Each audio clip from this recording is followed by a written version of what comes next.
And we're back. It's the Project Workbench. Hey everyone, it is Matt Munson on the web here for another exciting episode of The Rise of the MattMobile. And I wanted to start out by saying thank you to all of the folks who have written me or emailed me or posted in the comments section of my previous MattMobile videos asking about where the project had gone or why I'd stopped making videos or what the status was or can we please have an update. I appreciate it greatly. This video will not answer all of your burning questions, but it will give you some insight into what's been going on lately with a couple of things I'm working on in the car. The car is still a project. It's still happening. The delays that have happened over the past year and a half are very interesting, and there's a very good reason I'm not discussing them on YouTube or online.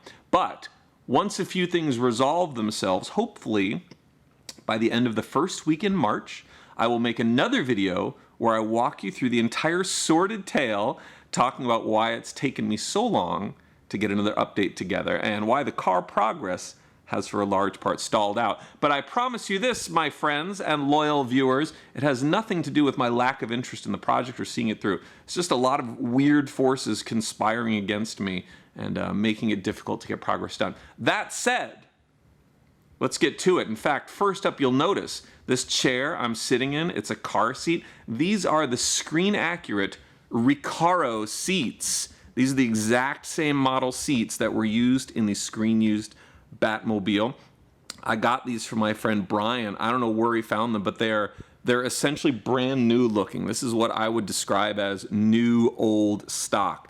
They look like they came straight off the assembly line. The only difference between these and the screen use seats is these are upholstered differently. This looks like it's some kind of a mixed fabric weave, whereas the ones in the movie had like a pleather upholstery on them. Now, see, this is where a dilemma is introduced because I like these. They're beautiful. They're in great condition.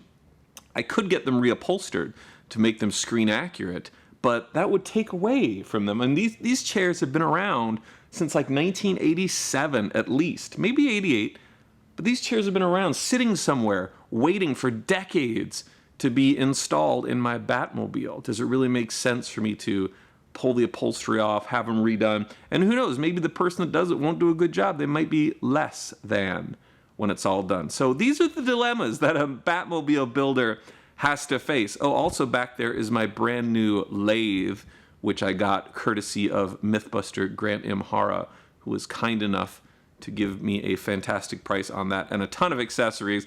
And as usual, I haven't had a chance to make anything with it.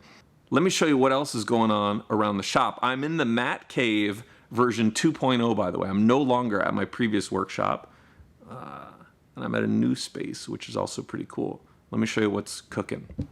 Of tremendous interest is this piece right here. This is the Throttle Quadrant, and this is what they used for the gear shifter in the screen-used 89 car. This is part of a World War II airplane, and it is, I would argue, second only to the side mechanics, one of the hardest parts to track down on a Batmobile build. This one's in great condition. It's not quite new old stock like the kind my friend Tim Neal managed to find for his.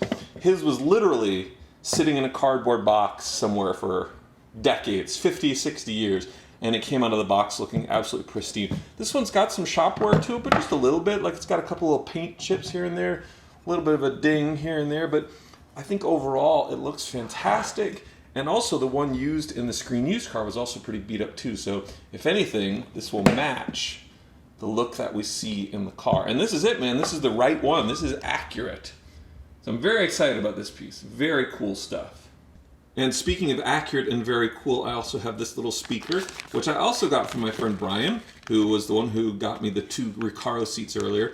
This is a little tweeter that you see on the dashboard, and apparently this is the correct one. I mean, it looks identical, so I'm gonna sign off on it being accurate to the screen-used hero car. That is pretty cool. This is really the latest phase, the last phase, I should say, in this piece of the side mech, the donut. At this point, it's been as cleaned up as I'm willing to do it. It's been primered, and the next step is to mold this. And that about wraps it up for this episode of Rise of the MattMobile. With any luck,